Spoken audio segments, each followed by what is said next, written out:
Radhe Radhe, good morning, welcome back to my channel. আশা করছি তোমরা সবাই ভালো আছো বন্ধুরা।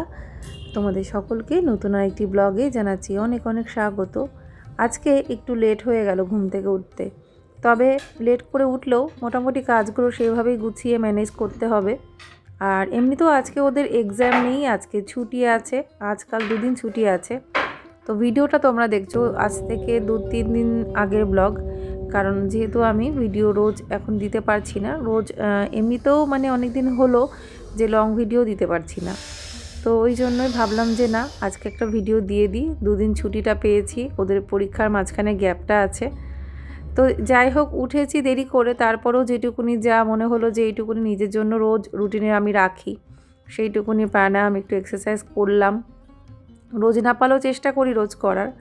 তো তারপরে দেখো আমি টুকটাক যে ঘরের কাজগুলো আছে এদিক ওদিক ছড়ানো ছিটানো, সেগুলো একটু গোছাবো, বিছানাপত্রগুলো একটু অ্যারেঞ্জ করব, সব করে তারপরে ঘর ঝাড় দেবো। দিয়ে তারপরে যেরকম দৈনন্দিন সকালে কাজগুলো থাকে সেগুলোই পরপর করব। দেরি হয়ে গেছে বলে তো আর এই না যে কাজগুলো বাদ দিয়ে দিতে হবে। কাজ তো কাজের মতো, সেই যেগুলো রোজকার কাজ করতেই হবে, একটু প্ল্যান করে সেইভাবে টাইম ম্যানেজ করে করতে হবে। তো এখানে এই ফটোটা এখান থেকে খুলে গেছিলো, তো ওইখানটা আবার সেট করে দিলাম। কৃষ্ণের ফটো মনার হাতের আঁকা। আর এখানে এবারে ওদের বইপত্রগুলো গুছিয়ে তারপরে ধুলোবালি যেটুকুনি যা ঝাড়া মোছা করবো। ওরা এখনও ঘুমোচ্ছে, তবে ওদেরকে তুলিনি, দেখলাম একটু কাজগুলো করি, তুলতে হবে, ওদেরও পড়াশোনা আছে।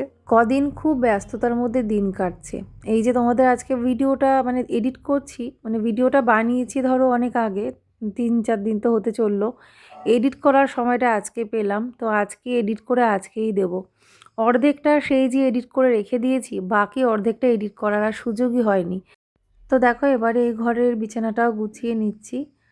তোমরা যারা নতুন আমার চ্যানেলে আছো অবশ্য করে চ্যানেলটি সাবস্ক্রাইব করবে, খুব তাড়াতাড়ি তোমরা ঝটপট করে 1000 সাবস্ক্রাইবার কমপ্লিট করে দাও। কারণ আমি বুঝতে পারছি না, মোটামুটি এগিয়েছি যতটা পেরেছি, মানে আমি যেভাবে কাজ করেছি সেভাবেই এগিয়েছি। তো এই না যে খুব বেশি এফোর্ট দিয়েছি, তারপরেও না, যেরকমভাবে কাজ করেছি সেভাবেই চ্যানেলটা এগোচ্ছে। তবে 1000 সাবস্ক্রাইবারের আগের যে এই সামান্য মানে কিছু বাকি আছে, এই জায়গাটা যেন খুব টাফ হয়ে গেছে আমার কাছে, কিছুতেই যেন সেভাবে এগোচ্ছে না। তো ওই জন্যই তোমাদেরকে অবশ্যই বলবো, যারা যারা আমার ভিডিও দেখতে ভালোবাসো অবশ্যই করে চ্যানেলটি সাবস্ক্রাইব করে বেল আইকনটা ক্লিক করে অল করে দেবে, যাতে খুব তাড়াতাড়ি আমার এই চ্যানেলটায় 1K কমপ্লিট হয়ে যায়। তাহলে অবশ্যই একটা সেলিব্রেশন রাখবো। আমি আমার আগেরও 2টো চ্যানেলে আমি ভিডিও দিতাম, তো এখন সেভাবে দিতে পারি না, এখন এটাতেই কন্টিনিউ করছি। কিন্তু কোনো দিনই কোনো সেলিব্রেশন মানে কোনো সেলিব্রেট করিনি। 1000 হয়েছে, 10,000 হয়েছে, 15,000ও হয়েছে প্রথম চ্যানেলটায়, 18K এখন হয়ে আছে। তবে এবার আমার মনে হচ্ছে যে না, এই চ্যানেলটার জন্য যখন 1K কমপ্লিট হবে একটা ছোট্টখাটো সেলিব্রেট আমি করব। তো সেলিব্রেশন হবে আর কি। বিছানাপত্র গোছালাম, সব কিছু ওদিকটা গুছিয়ে পরিষ্কার পরিচ্ছন্ন ঝেড়ে মানে সব কমপ্লিট করলাম, করে তারপরে আসলাম। এসে এই দিকটা এবার কাজগুলো করতে হবে। আর সত্যি কথা বলতে এখন হতে পারে ঠান্ডাটা কমে গেছে, কিন্তু জানি না কেন সেই কাজ করে সময়টা কেন যে ম্যানেজ করতে পারি না। এক এক দিন এমন হয়ে যায় যে না, মনে হয় যেন সেই শীতকালেই পড়ে আছি, বেলা ছোট, দৌড়ে পারছি না, এরকমটা মাঝে মাঝে মনে হয়। আমার মনে হয় যেদিনই একটু লেট হচ্ছে সেদিনই এরকম হচ্ছে, মানে আর্লি মর্নিং উঠে কাজগুলো করে নিলে কিন্তু এরকমটা হয় না। তো যাই হোক, এখন ওরা উঠে গেছে, ওদেরকে বললাম তোরা ব্রাশ করে নে। তো ততক্ষণে আমি বিছানাপত্রটা তুলে গুছিয়ে ফেলি।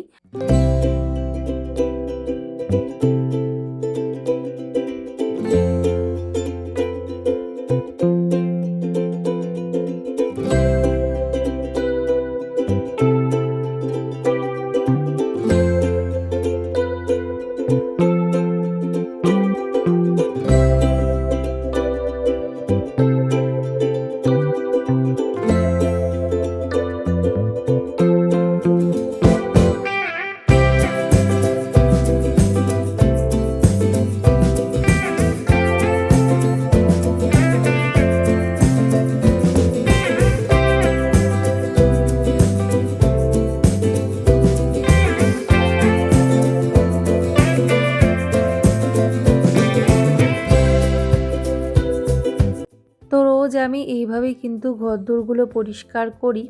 আর তোমাদের সাথে একটা জিনিস আমি শেয়ার করতে ভুলে গেছি, তো অবশ্যই এর পরে ভিডিওতে হয়তো তোমরা দেখতে পাবে। আমার পাওয়া যে গিফট ওটা তোমাদের সাথে শেয়ার করা হয়নি। কিছু জিনিস মানে একটা খুব সুন্দর একটা গিফট পেয়েছি যেটা আমার খুব প্রয়োজনের। তো সেটা অবশ্যই কি এখন বললাম না, তোমাদের সাথে অবশ্যই ব্লগে যখন শেয়ার করব তখন তোমরা দেখবে। তো বিশেষ দিনটা তো চলে গেছে, কিন্তু গিফটটা আমি যে তোমাদের সাথে আর শেয়ার করব, যেহেতু ভিডিও সেভাবে করা হয় না সেজন্য তোমাদেরকে দেখানো হয়নি। তো অবশ্য করেই তোমাদেরকে আমি দেখিয়ে দেবো সেই জিনিসটা। তো বেডরুমটাও গুছিয়ে নিলাম, গুছিয়ে তারপরে চলে আসলাম ঘরগুলো দেখলাম ঝটপট করে মুছে নিই। তো ওই জন্যই ঘরগুলো মুছতে শুরু করে দিয়েছি, কারণ সব তো হয়েই গেছে কাজ, এখন এই ঘর মুছতে আর সময় লাগবে না। আর এই কাজটা হয়ে গেলেই মেন যে ঘরের যা যা কাজ থাকে সকালের কাজ কমপ্লিট। তো তারপরে ধরো ওদের পড়াশোনা রয়েছে, রান্না বান্না রয়েছে, এগুলো তো রয়েছেই। অনেকগুলো বছর পর আমাদের লাইফে একটু ভালো চেঞ্জেস এসেছে, মানে যেটা রিলেশনের দিক দিয়ে, সেটা আমার হাজব্যান্ডের জীবনেই বলতে পারো। মানে আমার থেকেও বেশি ওর হচ্ছে ইম্পর্টেন্ট এইখানে। তো সেই জন্য মানে অন্যরকম একটা খুশির অনুভূতি, যেটা হয়তো এতগুলো বছরেও হয়নি। তো যাই হোক, কাজ সারলাম, দেরি তো হলো, এবারে একটু চা করে নিই। চাটাও খেতে খেতে আজকে লেট হয়ে গেল।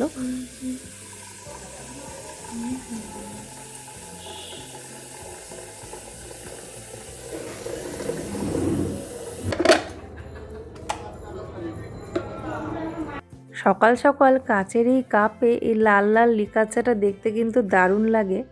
তো তারপরে দেখো খাবার তো চলে এসেছে, এদিকে ও বাড়িতে আসার সময় খাবার নিয়ে এসছে, পরোটা তরকারি, অনেক দিন পর দোকানের পরোটা তরকারি, মিষ্টির দোকানের। তো কলকাতা থেকে ফেরার সময় নিয়ে এসছে। তো বলেই দিয়েছিল ব্রেকফাস্টটা আমি যাওয়ার সময় নিয়ে যাচ্ছি, আজকে আর ব্রেকফাস্ট তোমাকে বানাতে হবে না, সেই জন্যই। তো তারপরে এখন একটু খেয়ে নিচ্ছি চা। ওদেরকে বিস্কিট দিয়েছিলাম, কটা শুকনো চকোস দিয়েছিলাম, ওটাই খেয়ে ওরা একটু জল টল খাচ্ছিল। তো আমি বললাম একবারে ব্রেকফাস্ট মানে খাবার তো নিয়ে আসছে, খেয়ে নিবি। তারপরে এই যে গরম গরমই ওদেরকে আগে দিয়ে দিলাম। যদিও বাচ্চারা তো আর গরম খাবার খেতে ভালোবাসে না, তো একটু ঠান্ডা হয়েছে, মানে প্রথম যখন এনেছিল একদম প্রচণ্ড গরম ছিল। তো যাই হোক, ওটাই ছিল আজকের খাবার। তারপরে আমি ঘরেই দেখো তরুণিমার মতো একটা পাউডার বানালাম। কি কি দিয়েছি এর মধ্যে আমি আসলে এটা ভিডিও করা হয়নি। মসুরির ডালের গুঁড়ো, চালের গুঁড়ো আর হচ্ছে হলুদ, মানে কাঁচা হলুদ দিয়ে ডাস্ট করে নিয়েছি। এটা ভীষণ ভালো স্ক্রাবার, এটা মানে স্কিন পরিষ্কার করে, ব্রাইটনেস আনে, আর স্কিনে যে ডেড সেলগুলো সব রিমুভ হয়ে যাবে। কিছু কিছু জায়গায় ব্ল্যাক প্যাচেস এসে এসে যায়, সেগুলো কিন্তু অনেকটা মানে কিওর করে দেবে। খুব ভালো এই জিনিসটা, তবে সব সময় তো বানানো হয় না। তো এরকম বহু জিনিস আছে যেগুলো কিন্তু আমরা ঘরের থেকেই কাজে লাগাতে পারি। যেরকম শুধু রেমেডি না যে বিউটি প্রোডাক্ট যে দামি দামি কিনতে হবে তা না, সেটাও যেমন আমরা ঘরে বানাতে পারি। এরকম কিচেনের অনেক কিছুই থাকে যেগুলো সবসময় কন্টেনারগুলো দেখবে আমরা জিনিস কেনা হয়, জ্যাম বা পিনাট বাটার, এটা সেটা, বা কোনো আচার, এরকম কিছু কন্টেনার দেখবে আমাদের ঘরে আসে যেগুলো খুব সুন্দর আর কোয়ালিটিও ভীষণ ভালো হয়। তো এগুলো আমি সবসময় ধুয়ে রেখে দিই। এগুলোর মধ্যে কী জানি আমার জিনিস রাখতে খুব ভালো লাগে। আমার কাছে হাজারো কৌটো থাক, কিন্তু এইগুলো তাই বলে ফেলে দিই না আমি। আর খুব ভালো লাগে, আমি ওর মধ্যে জিনিস রাখি, ব্যবহার করি। আর আমার কী জানি পাল্টিয়ে পাল্টিয়ে জিনিস রাখতে ভালো লাগে, যে একটা কন্টেনারে ওই জিরে রয়েছে তো জিরে রয়েছেই, ওর মধ্যে শুধু জিরেই রাখবো ওরকম না, কন্টেনার চেঞ্জ করে করে রাখতে ভালো লাগে। তো ওই রকম আরেকটাও দেখালাম, ওটা হচ্ছে পিনাট বাটারের কৌটো। দুটোই পিনাট বাটারে, দুটো শেপ আলাদা। একটাতে মানে হলুদ রেখেছি, একটাতে জিরে রেখেছি। তো এইভাবে আমি জিনিসগুলো রাখি, আর আমার কী জানি এগুলো ব্যবহার করতেও ভালো লাগে। কাঁচের জিনিস অনেক সময় পড়ে যাওয়ার ভয় থাকে, এগুলো তো প্লাস্টিকের হয়, আর অবশ্যই কোয়ালিটি খুবই ভালো। তো সেই জন্যই মানে খুব ভালোভাবে ব্যবহার করা যায়। তো এইভাবে কিন্তু দেখবে আমাদের অনেক পয়সাই বেঁচে যায়, বা খুব একটা বাড়তি খরচ বা এক্সট্রা খরচ হয় না, অনেকটাই কিন্তু সেই খরচগুলো বাঁচানো যায়। এরকম বহু দেখবে ট্রেন্ডে কিছু কন্টেনার বা কিছু কিচেনের এরকম জিনিসপত্র যখন অনলাইনে পাওয়া যায় বা হয়তো মার্কেটে পাওয়া যায়, আমরা কিন্তু সেগুলো দেখে খুব শখ হয়, মানে কিনে ফেলি। হয়তো ভিডিও দেখলাম, রিলস দেখলাম, ভালো লাগলো, কিনে ফেললাম। কিন্তু পরবর্তীকালে এরকমও দেখা গেছে যে সেই জিনিসগুলো কিন্তু অতটা ইউজফুল না। ওই সবাই কিনছে বলে হয়তো ভালো লাগলো কিনলাম, পরবর্তীকালে কিন্তু সেটা দেখা যায় যে খুব একটাও সেরকম ইউজফুল হয় না। অনেক সময় সেগুলো বেকারও হয়ে যায়, সেটা আমার সাথেও হয়েছে। তো সেই জন্যই বলবো, যেটা মনে হয় ট্রেন্ডে আছে বলেই ওটা কিনতে হবে ওরকম আমি সেই মেন্টালিটি নিয়ে এখন আর চলি না। যেটা আমার ভালো লাগে, আমার কাছে ইউজফুল মনে হয় সেটা নিই, নাহলে বেকার নিয়ে পয়সা নষ্ট করার মধ্যে আমি আর নেই। কারণ এইভাবে কি হয়, ঘরে প্রচুর জিনিসও হয়ে যায়, হয়তো দেখা যাবে সেই জিনিসগুলো আর অর্গানাইজ করে রাখা যাচ্ছে না। তো সেই জন্য আমি বলবো অল্প জিনিসের মধ্যে জিনিসগুলো যদি অর্গানাইজ করে রাখা যায় সেটা বেশি সুন্দর, নাকি প্রচুর জিনিসপত্র থাকবে ঘরে, ঠিকমতো অ্যারেঞ্জ করা থাকবে না, ওটা মোটেও ভালো লাগে না। তো সেই জন্যই আমি চেষ্টায় আছি কিচেনে কিছু জিনিসপত্র বাতিলও করব, আর কিছু যেগুলো আছে, যেগুলো আমি মোটামুটি ব্যবহার করি, সেগুলো দিয়ে একটু সাজাবো। তো দেখো এখানে তোমাদের সাথে কথা বলতে বলতে তরকারিটা তো এখানে প্রায় হয়ে আসলো। আজকে আমি বানাচ্ছি এটা ছানার তরকারি, মানে আলু পনিরে যেরকম রসা করা হয় সেটা আমি ছানা দিয়ে করব। ছানার বড়া নিয়ে এসেছিলো, ওই যে মানে পরোটা তরকারি কিনে এনেছে, তখন একেবারে ছানার বড়াটাও কিনে এনেছে, যেহেতু মিষ্টির দোকানের, একই দোকানের। আর একই দোকানের না কিন্তু ওটাও মিষ্টির দোকানের, কারণ ছানার বড়া যেটা স্পেশাল ভালো দোকান ওটা আলাদা আর কি। কিছু কিছু জায়গায় কিছু কিছু জিনিস খুব ফেমাস হয় না, তো সেই রকম ছানার বড়া আবার সব দোকানে পাওয়াও যায় না। তো দেখো এবারে তরকারিটা রেডি হয়ে যাওয়ার পরে কিন্তু আমি এখন ছানাগুলো দিয়ে দিলাম। এবারে লাস্টে একটু ঘি, গরম মশলা দিয়ে দেবো, ব্যাস তাহলেই হয়ে যাবে। ছানা দিয়ে ঢেকে রেখে দিলেই হয়, বেশিক্ষণ কিন্তু উনুনে রেখে ওই ফোটালে ছানাগুলো আবার বেশি নরম হয়ে সেই মানে কি বলবো, তো মশলা ঢুকে মানে বিশাল বড় বড় হয়ে যাবে, আর ওগুলো যখন তুলতে গেলে অনেক সময় ভেঙে যায়। তো সাধারণত দোকানের ছানা সেরকম একটা ভাঙার অত ইয়ে থাকে না, কিন্তু বাড়িতে ছানা বানালে, আমি এরকম ছানা যখন বানাই তখন কিন্তু ওই ভেঙে যাওয়ার একটা চান্স থাকে আর কি। তো রান্না প্রায় সবই শেষ, এখন শুধু বড়া করার জন্য বাঁধাকপিটা রেডি করছি। বাঁধাকপিটা প্রথমে সেদ্ধ করে জল ফেলে দিয়েছি, তারপরে আমি একটু বেসন, একটু চালের গুঁড়ো, একটু সামান্য লবণ, আর তার সাথে একটু লঙ্কা কুচি, সামান্য হিং, এগুলো দিয়ে বেশ ভালো করে মাখিয়ে রেখে দেবো। তারপরে খাওয়ার আগে বড়াগুলো ভাজবো। তার আগে ঠাকুরের জন্য কটা বড়া আগে ভেজে দিয়ে দেবো। আর বাঁধাকপির বড়া খেতে কিন্তু বেশ ভালো লাগে। এখন আর সেই বাঁধাকপির তরকারি দেখবে অতটা কিন্তু ভালো লাগে না, তো অন্য কোনো আইটেমই ভালো লাগে। তো মোমো বানিয়েছিলাম মাঝখানে একবার, আরেকদিন ভাবছি মোমো বানাবো এর মধ্যেই, অবশ্যই তোমাদের সাথে তখন শেয়ার করব। আর মানে বাঁধাকপির তরকারি এখন আর সেরকম একটা করি না, বেশিরভাগ বড়া করা হয়। আর এখন এই তরকারিতে মানে ডালে একটু ধনেপাতা দিয়ে দেবো, তরকারিতে না, তরকারি তো হয়ে গেছে, ছানা তরকারিতেও কেউ ধনেপাতা দেয় না। তো ডালে ধনেপাতা দিয়ে দিয়েছি, কারণ এটা হচ্ছে উড়ার ডাল, তো উড়ার ডাল তাই ধনেপাতাটা দিলাম। আর একটুখানি কাঁচা সর্ষের তেল দেব, বেশ ভালো ফ্লেভার আসে, খেতেও কিন্তু দারুণ লাগে। তো এই হয়ে গেল প্রায় শেষ আমার রান্নাবান্না। আর এই ডালটায় কিন্তু বিশেষ কোনো ফোড়ন লাগে না, এই ডালটা এমনি ফোড়ন ছাড়াও কিন্তু দেখবে করা যায়। আর এমনিতে না হলে একটু পাঁচ ফোড়ন দিলেই যথেষ্ট। তো আজকে আবার পাঁচ ফোড়ন দিইনি, আমি আজকে আবার একটু ওই কালো জিরে, একটু সামান্য জিরে ফোড়ন দিয়েছিলাম। তো রান্না শেষে এবারে আমি জায়গাটা পরিষ্কার করে নেব, গ্যাস স্টোভ, তারপরে গ্যাস স্টোভের আশপাশে কাউন্টার টপটা সব পরিষ্কার করে বাসন কটাও মেজে নেব। তো এইভাবে যেরকম রোজকার কাজ স্টেপ বাই স্টেপ এভাবে করি আর কি। সকাল থেকে দেরি হলেও হয়তো অন্য দিনের তুলনায় একটু লেট হয়ে গেছে আজকে, কিন্তু সেই অনুযায়ী কাজগুলো মানে ঠান্ডা মাথায় বেশ ভালোভাবে গুছিয়েই করে নিয়েছি।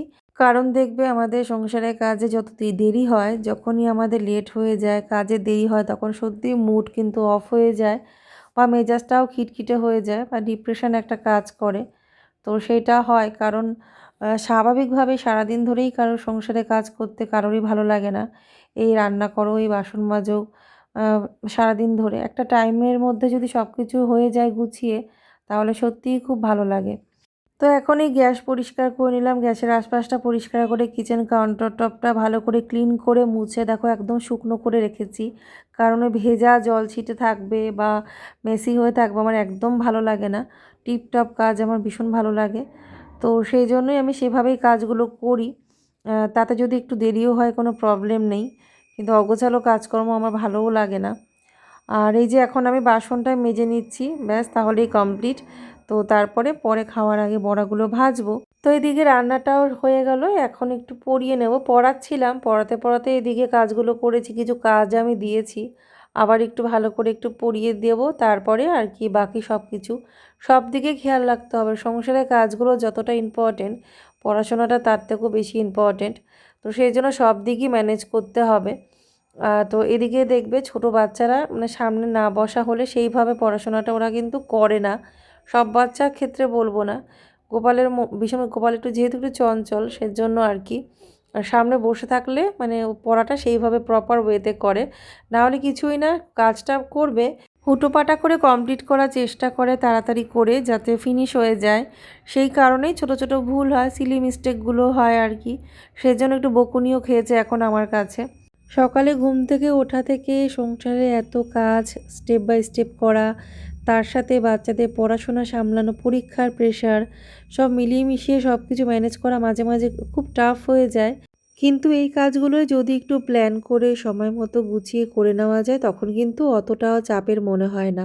স্নান করে মা লক্ষ্মীর পুজো দিয়ে নিলাম। আজকেও সন্দেশভোগ দিয়েছি, যেটা হচ্ছে সরপুরিয়া, যেটা অধরের মিষ্টির দোকান থেকে কৃষ্ণনগর থেকে আনা। তো অনেকগুলো ছিল, তার জন্য ঠাকুরকে কয়েকদিন দেওয়া গেছে। আর তো পুজো সম্পন্ন হলো। তো এবারে এই যে খাওয়ার আগে বড়াগুলো ভেজে নিচ্ছি। তো সবার আগে ঠাকুরেরটাই দিয়ে দিলাম, কারণ ঠাকুরের ভোগটা এখনই মা দেবে, ভোগটা মানে গোছাচ্ছিল। তো আমি বললাম দাঁড়াও তাড়াতাড়ি করে বড়াটা ভেজে দিই, মানে বড়াটা ভেজে আনছি বললাম।